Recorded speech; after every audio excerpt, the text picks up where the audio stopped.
경제 발전과 핵 개발을 둘 다 추구할 수는 없습니다. 양립 불가능한 목표입니다. 핵무기를 포기를 해야 경제를 재건할 수 있습니다.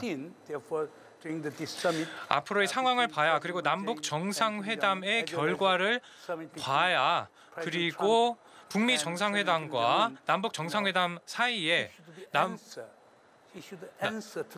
미북 한미 정상회담 결과까지 봐야 정말로 김정은이 진정한 전략적인 결정을 통해서 핵을 포기하고 경제 발전에 나설 것인지 구체적인 그림을 그릴 수 있을 것이라고 생각합니다. 김정은 위원장이 핵을 포기한다, 아니면 핵의 비중을 줄이고 경제 재건을 하겠다는 결정을 내린다면 희망적이라고 생각합니다.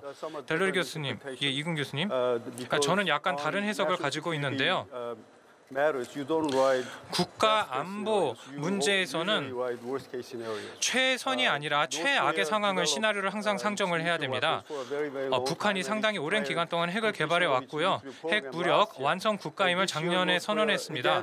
그리고 2018년 들어서는 이제 핵무기, 핵 프로그램을 폐지하겠다고, 축소하겠다고 이야기를 했는데, 국가 안보 아니면 북한의 국익 입장에서 보면 상상하기 어려운 발표라고 할 수 있습니다. 그래서 북한의 이번 발표는 전략적인 결정, 즉 경제 발전에 초점을 주면서 한편으로는 억지력을 계속 유지하겠다는 전략적인 결정에 따라서 대화에 응한 것이라고 봅니다. 이제 억지력은 북한이 충분히 보여주었기 때문에 이제는 김정은 위원장이 경제 개발에 더 초점을 맞추게 된 것이 아닌가라고 생각이 됩니다. 질문에 대한 답을 드리자면, 왜 이전까지, 어떻게 이전까지 왔는지 보면 트럼프 대통령의 역할이 대단히 크다고 생각합니다. 트럼프 대통령이 북미 정상회담을 추진하지 않았으면 이것이 불가능했을 것이라고 생각합니다. 이근 교수님께서도 말씀하셨지만, 델러리 교수님께서는 북한이 모든 핵실험을 동결하겠다고 선언한 것에 대해서 어떻게 보시나요? 왜냐하면 상당수 전문가들은 북한이 기존의 핵무기를 폐기하겠다는 언급은 전혀 하지 않았다고 지적하고 있습니다. 그래서 아직도 북한이 실제로는 핵 국가임을 선언한 것이라고 보는 사람들이 있는데 사실인가요?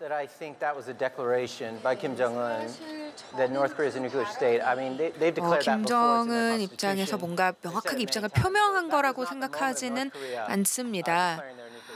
그렇기 때문에 저는 개인적으로 그게 핵 국가로서의 선언이라고 생각하지는 않는데요. 특히나 이제 미국 전문가들 사이에서도 그런 의견이 있는 것 같습니다. 하지만 사실 저희가 조금 더 섬세하게 들여다볼 필요가 있습니다. 이 정상회담에 앞서서 이렇게 핵 무기 개발을 중단하겠다, 그리고 시설을 폐쇄하겠다, 폐쇄하겠다, 그리고 ICBM 시험을 더 이상 진행하지 않고 IRBM 테스트를 하지 않겠다. 그래서 예를 들어서 괌에 계신 분들은 이제 더욱더 안전하게 느끼실 수 있는 그런 발언들을 했습니다. 그래서 정상회담을 앞두고 이렇게 김정은이 이러한 발언을 했는데요. 그래서 이런 회의적인 시각들이 있는데, 그 회의적인 시각은 그 발언이 그냥 끝이다, 그 이상은 없다라는 그런 생각에서 오는 발언들이라고 생각합니다. 하지만 저는 개인적으로는 일단은 좋은 발전이라고 생각합니다. 네, 사실 이 모든 상황들을 보면 이 김정은 위원장이 정의용 특사에게 한 그런 발언을 다시 좀 살펴볼 필요가 있습니다. 정 특사에게 김정은 위원장이 체제가 보장이 된다면 핵무기가 필요 없을 것이다 라고 발언을 한 바 있습니다. 저는 개인적으로 지금 현재 상황에 있어서 이러한 발언이 굉장히 중요하다고 생각합니다. 그렇기 때문에 우리가 진정한 비핵화가 있을 수 있다라는 그 가능성을, 그 희망을 가지고 있는 것 같습니다. 그래서 저희가 필요한 건 북한 측의 액션이고, 그래서 저는 이제 남북 정상회담뿐만 아니라 북미 정상회담에 있어서 실제로 북한이 이러한 비핵화에 대한 의지를 더욱더 보여줬으면 좋겠습니다. 네, 체제 보장에 대해서 말씀을 해주셨는데요. 이 체제 보장이라는 거를 좀 실질적으로 이야기했을 때 그게 정확히 어떤 의미일까요?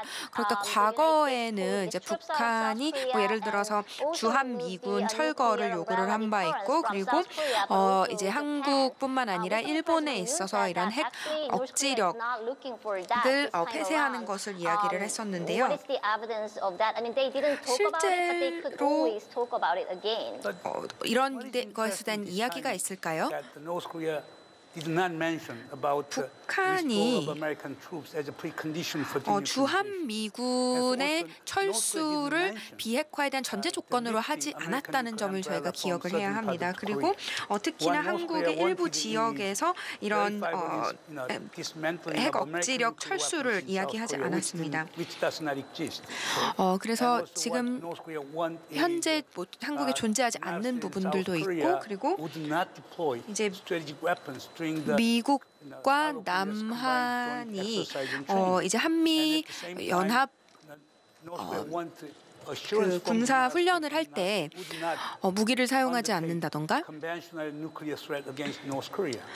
그리고 북한을 상대로 이런 전통적인 무기를 사용하지 않는다던가 이러한 이야기가 있었습니다. 그래서 이런 평화 조약이나 아니면은 관계 정상화라는 부분들은 그 이후에 이야기가 되지 않을까 싶습니다. 하지만 이러한 전제 조건들은 충분히 트럼프 대통령이 수용할 수 있는 수준의 전제 조건들이라고 생각합니다.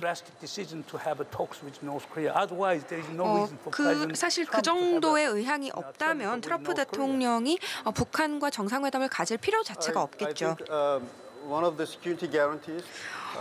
이 체제 보장, 그러니까 북한이 원하는 것 중에 하나는 제가 생각하기에는 정상화가 굉장히 중요한 체제 보장이라고 생각이 됩니다. 예를 들어서 일본의 경우는 제2차 세계대전 때 일본이나 독일은 미국과 적대적인 입장에 있지 않았었습니까? 반대편이었는데 예를 들어서 베트남 전쟁이 또 그 이후에 있었고, 그 이후에는 이러한 국가들 간의 관계가 정상화되면서 미국으로부터 위협을 느끼지 않게끔 그렇게 관계가 발전한 바 있습니다. 그렇기 때문에 미국이나 남한이나 일본이나 이러한 국가들과의 관계에 있어서 위협을 느끼지 않는 그러한 수준이 바로 이제 북한이 원하는 체제 보장이 아닌가 싶습니다. 그래서 이런 관계 정상화가 굉장히 중요한 부분이라고 생각을 하고, 예를 들어서 국제 이런 자리에 북한을 초대하는 것도 포함이 됩니다.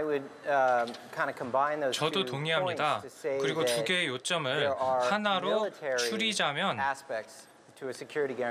체제 보장에는 군사적인 면을 꼭 봐야 됩니다. 문정인 교수님께서도 말씀을 하셨는데요. 그리고 정치적인 측면도 봐야 됩니다. 이건 이근 교수님께서 지적을 하신 것 같고요.